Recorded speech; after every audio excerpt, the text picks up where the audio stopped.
Here, my voice is a little shot. This is going to be a toast, so I hope you all have something to drink. This is going to be a John Stillwagon style toast, so I hope you have 3 or 4 drinks in front of you. A full meal, maybe a backpack. I'm here to speak on behalf of my family, and on behalf of all of us, I'd like to thank my mother and father for having us all here and hosting this beautiful party. I'd like to thank Carolyn's family for coming so far to celebrate with us. And I'd like to thank you all for sharing in this beautiful and blessed moment. I'll start by saying that one of my earliest memories, I don't know if I was 3 or 4, I don't know if it was when we found out that my mother was pregnant with John, or when John was born. But all of us, all 5 of us, were dancing. We were in our pajamas. It was either really late at night or early in the morning. And it's incredible. Imagine 5 kids, 5 children, dancing around, celebrating the arrival of another. We must have thought that we were going to set some kind of a record. Or at least we thought we were in competition with the Careys or the Millers. If it's baffling, however, I was told very early why I should be excited to have a brother. I remember lots and lots of people walking up to me and saying, parents smoked in front of children at the time. Adults smoked in front of children at the time. You're gonna have a little brother, it's gonna be wonderful. You're not gonna have to play with those dolls anymore, that kind of thing. And I sort of got excited about it in the same that I'm sure that my nephew Timmy Chaffer would have gotten excited to have a brother, or anybody else who grows up in a house full of girls would be excited to have a brother for a reason that they're not quite sure about yet. In the same way that John Robert would have been excited, or Patrick Kennedy would have been excited too. Let that one sink in. So what was it that I was looking for? I was looking for someone to play football with, or, knife throwing, or something like this. I didn't really know exactly what it was going to be, but of course when John got home, he couldn't even hold a knife. It was just a little pink face, actually a giant pink head, on this sea of blue blankets. And over the next few years, it didn't seem like he was going to get any better at this kind of stuff. And what I started to realize was that it was my job to teach him the kinds of things that he was supposed to do with me that felt like what it meant to be a brother. And of course, I had no idea how to do any of these things. I was perfectly happy playing, the second understudy part in Mary's choreography to, Don't Tell Mama or Hey Big Spender in the basement. I was perfectly happy knowing the ins and outs of Luke and Laura's relationship on General Hospital. Because I had 4 sisters. What else did I know? And so as a result, I was terrified. What was John going to become? I couldn't do the job of making him into a man.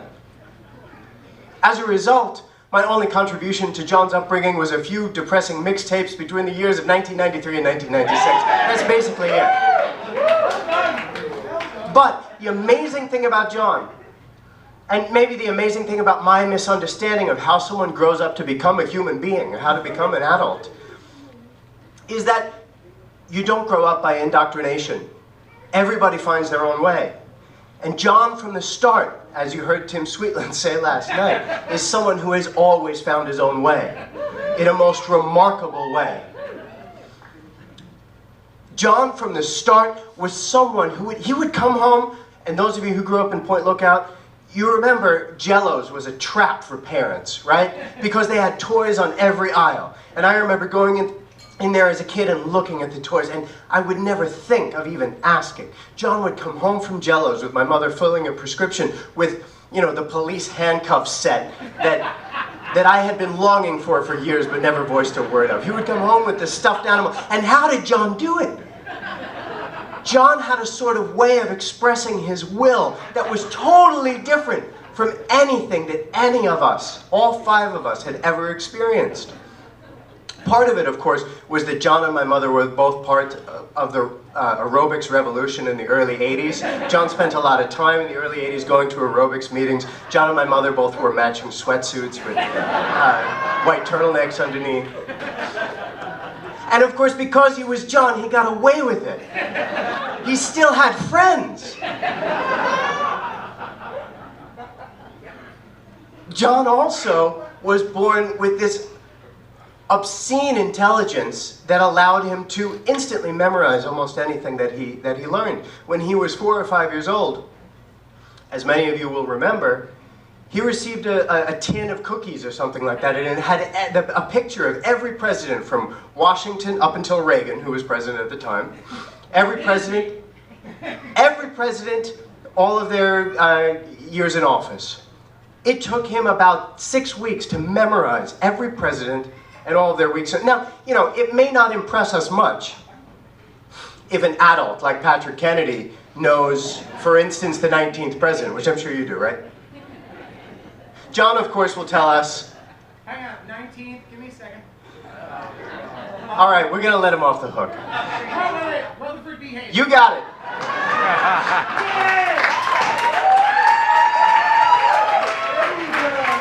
So, whereas as a kid I was incapable of understanding what all those numbers on the backs of baseball cards meant, John knew them instantly and understood them instantly. Whereas I didn't understand basketball or any of these things that boys were supposed to do in any way, John, without understanding them at all, and this is really John's greatest quality, is he threw himself into these cultures without any concept. Without knowing what he was doing, he threw himself into the world. Rather than resigning himself from all that there is to enjoy in life just because he didn't get it or because he wasn't properly indoctrinated, John made himself a part of the world and continues to in this incredible, beautiful way that makes him who he is. And to his credit, he has found someone who is capable of undertaking the same kind of adventure in the world that he is able to. A few years ago, Sophia, my wife, and I were dropping our son Alexei off at John's apartment in Brooklyn on our way to see Macbeth at BAM. And on the way in, I mentioned a Shakespeare play to Sophia that she wasn't quite sure was in the canon, and the two of us together tried to compile all the different Shakespeare plays on our drive from Point Lookout into Flatbush. And to tell you the truth, even though she's an English professor, I don't know that the list was complete. But I said to her, watch this, we're going to walk in the door, and John is probably going to list them all. What I didn't expect, because John and Carolyn were just dating for a moment at the time, was that we walked in the door, and within 3.5 minutes, the two of them had listed every one of Shakespeare's plays, categorized them, and then when we checked the Riverside that he happens to keep in his bookshelf, they were absolutely correct. These two have met their match, not only in terms of sheer genius, but also in terms of sheer willingness to throw themselves into the world and to find out along the way what it's all about.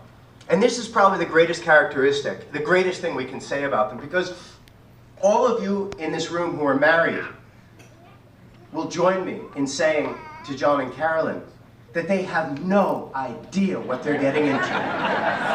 The next 10 years is going to bring about surprises that they won't even be able to know how to handle. And so perhaps the greatest thing that two people can bring to a marriage, in addition to having this similarity, is the fact that you are willing to improvise, that you are willing to roll with it, and that most importantly, you're willing to leave the drama on the stage and let the rest of life be full of love. I wish that for you more than anything. Cheers.